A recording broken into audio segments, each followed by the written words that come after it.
사도 요한은 울었습니다. 큰 소리로 통곡하며 슬피 울고 있었습니다. 두루마리의 인봉을 뗄 자가 없었기 때문입니다.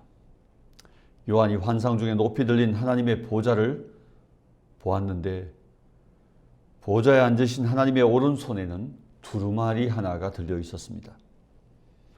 그러나 그 두루마리의 인봉을 떼고 펴서 읽을 수 있는 권세를 가진 분이 없다는 것을 그가 깨닫게 된 것입니다. 사도 요한은 큰 소리로 울었습니다. 그때 한 장로가 와서 그를 위로합니다. 유다 지파 다윗의 후손이신 그리스도께서 승리하셨고 그 인봉을 떼실 권세를 가지고 있으니 울지 말라 위로합니다. 그래서 요한이 자세히 보니 내 생물 사이에 어린 양 예수님이 계셨습니다. 바로 그의 선생이신 주님이셨습니다. 십자가에서 우리를 위해 죽으신 그리스도 바로 우리 주님이십니다. 예수님은 하나님의 손에 드신 그 두루마리를 받아들었습니다. 이제 그 두루마리는 펴지고 그 계시의 내용은 온 세계에 공개될 것입니다. 그때 내 생물과 24 장로들이 새 노래로 그 권세와 영광을 가지신 어린 양을 찬양합니다. 그 내용의 찬양이 바로 오늘 우리가 읽은 본문입니다. 구주이신 어린 양 예수님에 대한 찬양의 내용입니다. 우리의 구원과 그 목적이 담겨 있는 내용이기도 합니다. 저는 오늘 본문 말씀을 가지고 일상에서 왕들로 살라라고 하는 제목으로 말씀을 전하려고 합니다. 우리에게 주신 왕적 권세를 살펴보십시다. 첫 번째로 왕적 권세는 그리스도의 죽음으로 우리에게 회복된 것입니다. 그리스도의 죽음값을 지불하고 우리에게 하나님이 다시 허락하신 것입니다.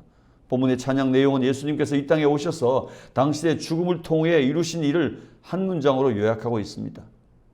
각 족속과 방언과 백성과 나라 가운데서 사람들을 당신의 피로 사서 하나님께 드리시고 그들로 우리 하나님 앞에서 나라와 제사장들을 삼으셨으니 그들이 땅에서 왕노릇하리로다 라고 했습니다. 모든 민족들 가운데서 그리스도의 죽으심과 당신이 흘리신 보혈로 사람을 대속하시고 우리는 하나님께 바쳐진 존재가 된 것입니다. 구원받은 우리들은 하나님께 속한 자들입니다. 우리의 것이 아닙니다. 하나님의 창조물로서 하나님의 소유된 자들이며 사탄에게 이른바 되었다가 그리스도의 생명, 목숨, 그 핏값이 지불되고 난 다음 다시 산 대속된 존재들입니다. 이제 다시 우리는 하나님의 것이 되었습니다. 우리를 거룩하게 하시고 구별하여 이제 하나님 앞에 다시 살게 하신 것입니다. 그러므로 우리는 다만 오늘 살고 있는 사람들이 아니라 하나님 앞에 서서 하나님을 예배하는 자들인 것입니다. 하나님 앞에 다만 서 있는 게 아니라 하나님을 섬기면서 오늘 제사장으로 또는 왕들로 살도록 해주신 것입니다. 오늘 본문 말씀에 우리가 나라와 제사장으로 삼았다는 말의 의미는 우리가 왕이 되고 제사장이 되었다는 말입니다. 이 말씀은 계시록 1장 5절 6절에도 동일하게 반복되고 있는데 우리를 사랑하사 그의 피로 우리 죄에서 우리를 해방하시고 그 아버지 하나님을 위하여 우리를 나라와 제사장으로 삼으신 그에게 영광과 능력이 세세토록 있기를 원하노라. 아멘. 여기에서 우리를 나라로 삼으신 바로 이 나라라고 하는 이 단어는 영어 성경들마다 번역이 조금 다릅니다. kingdom 또는 kings라는 말로 번역이 되어 있습니다. 헬라 사본에서 단수일 경우에는 kingdom, 나라로 번역이 되어 있고 복수일 때에는 kings, 왕들로 번역이 되어 있습니다. NIV와 우리 성경에서는 단수로 나라로 번역을 했고 킹 제임스 버전 흠정역에서는 왕들, 복수로 번역을 했습니다. 나라로 번역을 하면 통치를 받는 것이 되고 왕들로 번역을 하면 통치를 하는 것이 되는 거죠.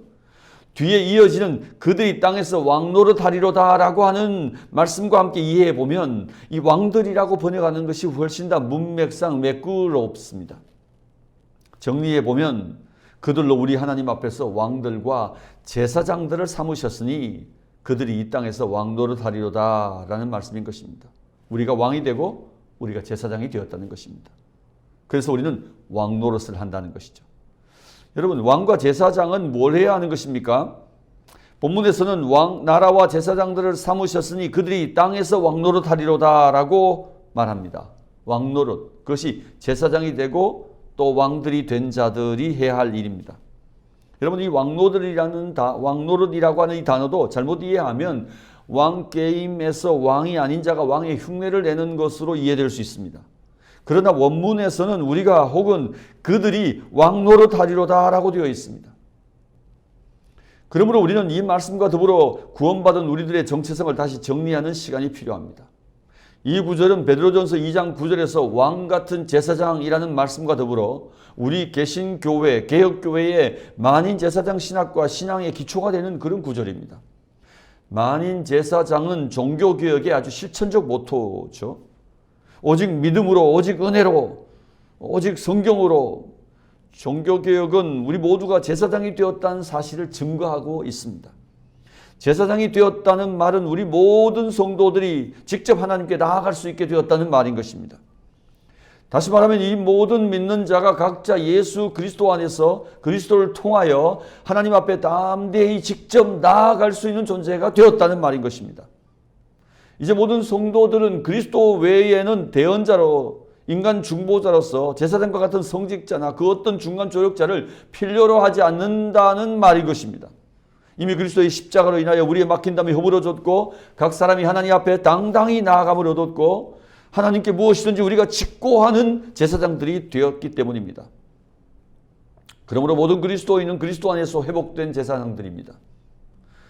로잔 위원회가 제정한 만인라 선언에 보면 만인이 제사장이라는 말은 만인이 사역자라는 말이다 라고 정리하고 있습니다. 그러므로 이제 모든 그리스도인들은 하나님의 사역자들입니다. 모든 그리스도인들은 소극적 삶의 태도를 버리고 일어나 우리 삶의 터전에서 모두가 하나님의 사역자들로 삶을 살아야 하는 것입니다. 이것이 우리들의 소명의 내용입니다. 각인에게 주어진 순명의 삶인 것입니다.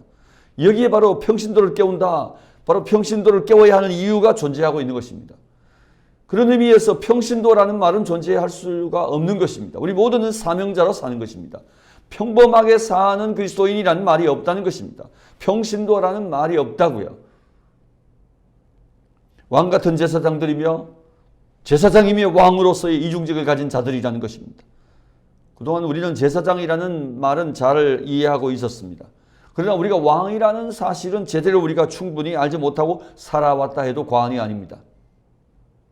과거 우리가 왕의 지위를 잃어버린 것은 사탄의 유혹 가운데서 우리를 하나님을 대적하는 자가 되게 했고 자신이 노예로 우리를 삼았기 때문에 사탄에 의하여 우리는 그렇게 살아온 것입니다. 우리는 그동안 사탄과 불순종의 아들들 가운데 역사하는 영으로 인하여 죄의 종노릇하고 있었기 때문입니다. 지금도 여전히 사탄이 과거의 구습 가운데 우리를 살아가게 하고 있고 지금도 우리 눈을 멀게 하고 그 권세를 제대로 사용하지 못하게 하고 있기 때문에 우리가 지금도 왕이라는 이 지위를 되찾지 못하고 있는 사람처럼 살고 있는 것입니다. 여러분, 우리는 그리스도 안에서 회복되었습니다. 아멘. 우리는 하나님의 형상을 회복하였습니다. 아멘. 우리의 지위와 권세를 회복했습니다. 아멘. 영접하는 자, 그 이름을 믿는 자들에게는 하나님의 아들의 권세를 주신다고 했습니다. 다시 회복된 정체성, 아들의 권세, 왕의 지위가 회복된 것입니다. 이스라엘의 왕 다윗은 그가 분명하게 이스라엘의 왕임에도 하나님은 나의 왕이십니다 라고 고백합니다. My King, my God. 나의 왕, 나의 하나님이라고 고백했습니다. 그의 왕됨을 부인하는 말이 아닙니다. 하나님의 통치 아래 사는 이스라엘의 왕이라는 고백인 것입니다. 여러분, 우리 함께 고백할까요? 우리 모두가 다윗의 고백이 우리의 고백이 되었으면 좋겠습니다. 나의 왕이신 하나님, 우리도 하나님 앞에서 왕입니다. 여러분 한번 받아 하실까요? 나의 왕 되신 하나님, 우리도 하나님 앞에서 왕입니다. 우리 하나님을 왕으로 섬기며 또한 우리는 하나님 앞에서 이 땅을 하나님을 대신하여 통치하라 명을 받은 하나님이 세우신 왕들인 것입니다.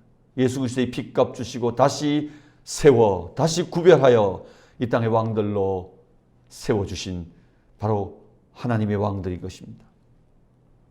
우리가 왕노릇 한다는 말은 어떤 의미가 있을까요? 왕의 역할을 한다는 말인데 이 왕의 역할에 대해서는 좀 더 자세히 살펴볼 필요가 있습니다. 두 번째로 우리에게 주신 이 왕적 권세는 바로 창조주 하나님의 계획입니다. 하나님이 우리를 창조하신 날에 창조주께서 의도하신 창조 계획이라는 말입니다. 이 말씀을 좀 더 깊이 이해하기 위해 우리는 창세기로 거슬러 올라가 봐야 할 것입니다. 창조 때 하나님께서 우리를 창조하시기 전에 디자인하신 내용이 있습니다. 창세기 1장 26절 말씀에 보면 하나님이 이르시되 우리의 형상을 따라 우리의 모양대로 우리가 사람을 만들고 그들로 바다의 물고기와 하늘의 새와 가축과 온 땅과 땅에 기는 모든 것을 다스리게 하자 하셨습니다. 여기에 하나님의 인간 창조의 목적이 나타납니다. 우리는 왕으로 지어졌습니다. 당신의 형상을 주어 당신의 피조 세계를 통치하는 자로 삼으신 것입니다.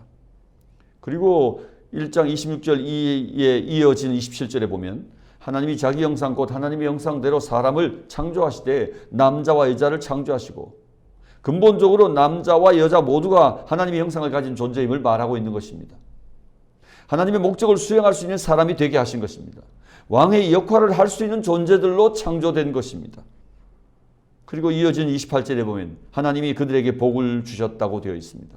창조주 하나님은 바로 당신이 창조하신 우리들에게 최고의 축복을 주신 것입니다. 이 축복은 명령형으로 되어 있습니다. 그래서 이것을 창조 명령 혹은 창조 축복이라고 말하는 것입니다. 이 창조 명령과 창조 축복을 포함하는 것을 바로 창조 언약, 크리에이션 커버넌트라고 부르죠.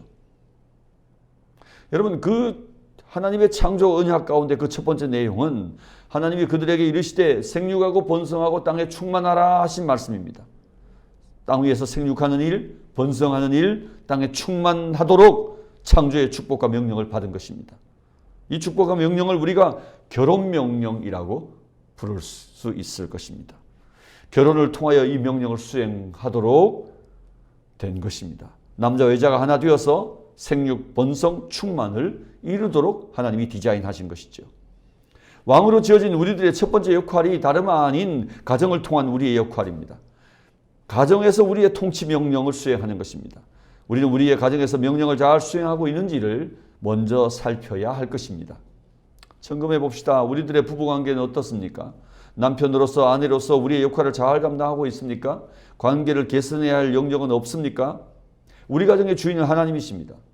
가정에서 우리 각자가 하나님의 뜻을 따라 하나님의 마음과 성품과 존재를 담아서 하나님이 주신 자신의 역할을 다할 때에 그곳에 하나님의 통치가 드러나게 되는 것입니다. 아담과 하와는 그들에게 주어진 에덴 동산에서의 역할만 아니라 그의 가정, 그 부부가 하나님의 통치를 받으며 그의 가정을 잘 다스리지 못하고 실패하게 되었고 결국 만인류를 범죄케 하는 원죄를 남겼습니다. 어머니로서 아버지로서의 우리의 역할이 점검되어야 합니다. 우리들의 자녀들과의 관계는 어떻습니까? 자녀들은 우리의 소유가 아닙니다. 자녀를 하나님께서 기뻐하시는 뜻대로 양육을 해야 합니다. 에베소서 골로새서에서 하나님은 우리 자녀들을 분노하지 말게 할 것을 명령하셨습니다. 우리 부모는 우리에게 우리 주신 권세를 잘 사용해야 할 것입니다. 우리 욕심대로 자녀에게 요구하지 말아야 합니다. 하나님의 법을 따라 그들을 세우는 일이 가정에서 바로 아버지에게 주어진, 어머니에게 주어진 다스리는 왕으로서의 역할입니다. 그들이 독립하여도 하나님을 주로 섬기며 주님의 법을 따라 살며 일하며 잘 살아가도록 자녀들을 잘 세우고 양육해야 할 것입니다. 우리는 생육하고 번성하고 땅에 충만하되 무질서 속에서 있는 생육, 번성, 충만한 상태를 이루라고 하신 것이 아님을 기억해야 합니다. 하나님은 질서의 하나님이십니다. 우리 가정에 하나님을 모시고 그리고 그 하나님의 다스림을 받는 부모의 권위 아래 그 다스림 아래에서 우리의 자녀들이 보호받고 자라나고 성장하고 또 번성하여서 땅 위에 충만하도록 부모들은 노력하고 기도하고 수고해야 될 것입니다. 이 삶이 바로 우리의 왕노릇의 첫 번째 조건인 것입니다. 이것과 더불어 우리의 가정에는 왕노릇한 자들이 계속 태어나고 자라나고 또한 그들이 흩어져서 삶의 곳곳에서 자신의 영토, 자신에게 주어진 영역에서 그 몫을 다하는 자들이 되는 것입니다. 우리 삶의 근본적 전제와 가치가 무엇인지 다시 확인해야 합니다. 그리고 우리 삶을 다시 재정비하고 또한 우리 가정을 리셋할 필요가 있을 것입니다. 자, 그리고 28절 하반절 그 다음에 이어지는 말씀을 보십시다. 땅을 정복하라. 바다의 물고기와 하늘의 새와 땅에 움직이는 모든 생물을 다스리라 하시니라. 이어 하나님은 우리에게 땅을 정복하고 바다와 하늘과 땅에 움직이는 모든 생물을 통치하라고 하십니다. 하나님께서 지으신 모든 세계, 피조 세계에 대한 정복과 통치라는 이 중요한 사명이 우리에게 주어진 것입니다. 그동안 세계 역사 속에 어떤 정복자와 통치자도 우리의 마음을 만족하게 하고 행복하게 해주지 못했습니다. 우리는 샬롬을 구하며 그리스도의 재림과 이전이 하나님의 통치를 그래서 사모하고 있는 것입니다. 이 땅의 역사 속에 존재하는 정복자의 정복과 왕들의 통치는 명함이 늘 존재하고 있습니다. 그래서 우리는 이런 통치와 정복이라는 단어가 그렇게 달갑지 않습니다. 그러므로 여기서 하나님께서 명하신 정복과 통치는 결코 인간 욕망으로 가득한 정복과 악한 지배를 의미하는 단어가 아님을 기억해야 될 것입니다. 진정한 만유의 주제이시며 왕의 왕이신 하나님의 성품과 그의 아름다우심을 반영하고 투영하는 행위로서 하나님의 통치를 말씀하고 있는 것입니다. 하나님의 형상을 가지고 유일하게 창조된 인간의 인간다운 고유한 역할, 그것이 바로 본문의 왕노릇이라는 말의 의미를 드러내고 있는 것입니다. 세 번째로 왕적 권세는 우리들의 삶의 영향력입니다. 우리가 해야 할 역할로서 왕노릇이라는 말은 무슨 뜻입니까? 우리가 가진 왕적 권세를 잘 사용하는 삶을 말합니다. 우리의 삶의 모든 영역이 바로 이 통치를 실현해야 하는 왕노릇의 현장인 것입니다. 오스왈드 샌더스는 바로 리더십은 영향력이라고 했습니다. 우리가 가진 왕의 권세란 바로 우리 삶의 영향력인 것입니다. 사실 우리는 예수 믿고 난 뒤에 우리가 받은 구원에 대해서는 잘 알고 있는데 구원받은 우리가 우리 삶의 자리에서 어떤 의무를 다해야 되는지 그 의무들이 구체적으로 정리되지 못한 채 우리가 신앙생활을 하고 있다고 해도 과언이 아닙니다. 예를 들면 매우 추상적으로 하나님의 영광을 위해 살아야 한다라고 말하는데 그 하나님을 위해 살아야 한다는 말이 구체적인 말로 대신되지 못하고 있는 것입니다. 그리고 신앙생활이란 교회 중심의 종교생활 중심으로 이해되고 있는 것이 사실입니다. 신앙생활을 교회 중심적으로 교회의 성장과 부흥만을 위한 것으로 이해되어지게 될 때 교회의 사역들, 전도와 선교 중심적으로만 정의되어질 수 있는 것입니다. 그것은 우리 안에 뿌리 박힌 잘못된 성속 이원론 때문입니다. 거룩한 것과 속된 것을 구별하는 것 말입니다. 여기에 존재할 필요 없는 성속을 구별하는 벽이 존재하고 있습니다. 교회와 관련된 것은 거룩한 것으로 우리 일터와 삶과 일상과 관련된 것은 세속적으로 구분하게 되었다는 말입니다. 죄와 불의는 구별을 해야겠지요. 그러나 우리가 하는 이 일과 우리가 사는 세상을 구분해서는 안 될 것입니다. 이제 우리의 7일 중에 하루 주일만 성수하면 잘 사는 게 아닙니다. 7일 중에 7일이 온전히 거룩하게 하나님 앞에 드려져야 될 것입니다. 재정의 10분의 1을 드리는 것에 만족하지 않아야 합니다. 10분의 10 모두가 하나님의 기뻐하시는 목적을 위해 사용되었느냐 물어야 할 것입니다. 우리의 은사들이 다만 교회 안에서 사용되는 것으로 그치지 않고 우리 일상에 보내신 모든 영역에서 잘 사용되고 있는지를 점검해야 될 것입니다. 바로 그것이 우리의 삶의 현장, 일터, 삼터는 사역의 자리이기 때문입니다. 보내심을 받은 바로 우리의 사역의 현장인 것입니다. 그러므로 우리의 일터는 다만 죄악 많은 세상이라고 규정해서는 안 될 것입니다. 우리는 그곳에 파송을 받은 자이기 때문입니다. 우리는 그곳에 보냄을 받은 자이기 때문입니다. 그곳에서 우리는 사명을 가지고 있고 하나님의 소명이 그곳에 작동하고 있어야 될 것입니다. 사단에게 이 영향력을 완전히 넘겨주고 그것을 완전히 버려놓고 있었던 바로 그곳, 그 사회, 경제, 정치, 문화 모든 영역들을 이제 다시 되찾아야 될 것입니다. 이제 우리의 삶터는, 우리 삶의 현장은 우리의 역할을 기다리고 있습니다. 우리 진정한 하나님의 왕들이 왕적 권세를 가지고 그것을 정복하며 통치하라는 하나님의 명령에 순종하게 될 때 우리의 영향력이 극대화되어지는 현장이 될 것입니다. 고대의 왕들은 강력한 영향력을 가진 자들이었습니다. 왕들은 정치적 지위와 영향력을 가지고 있었고 사회적 지위와 영향력을 가지고 있었고 경제적 부와 그리고 지위를 가지고 있었죠. 왕들은 또한 문화적 지위와 주도력을 가지고 있는 사람들이기도 했습니다. 정치적, 사회적, 경제적, 문화적 지위와 영향력과 주도력을 가지고 있었던 사람들. 하나님은 오늘 우리가 바로 그런 역할들로 우리 삶터에서, 우리 일터에서 그렇게 살아가기를 기대하고 계신 것입니다. 사실 오늘날은 더 이상 누군가 황제 같은 권력을 행사하고 왕들이 지배하는 사회가 아닙니다. 몇 년 전 땅콩 사건을 비롯한 재벌 회장가의 추한 모습들이 공개되어서 사회의 지탄을 받은 적이 있었죠. 그들이 지금 한 가지를 모르고 있는 게 있어요.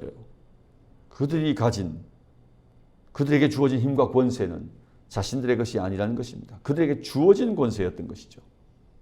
그들의 권세가 미치는 영향권, 그 공동체 또는 그 회사, 그 영역들 속에서 그들이 주어진 권세를 가지고 하나님의 존재와 성품을 드러내는 왕권을 행사해야 했던 것입니다.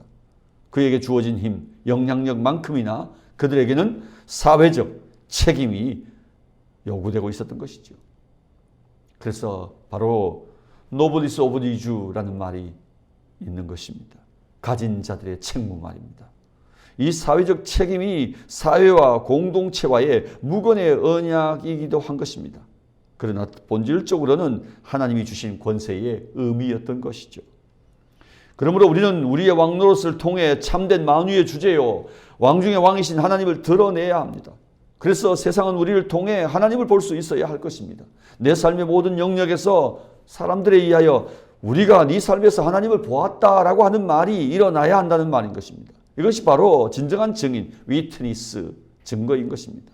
듣든지 아니 듣든지 큰 소리로 외쳐 들리게 하는 아주 야성적인 복음 전도자의 삶만 필요한 게 아니라 실제로 우리 삶 속에서 순교적 각오로 살아내는 하나님의 증인들이 정말 필요한 시대입니다. 오늘 시대는 더욱 그러합니다.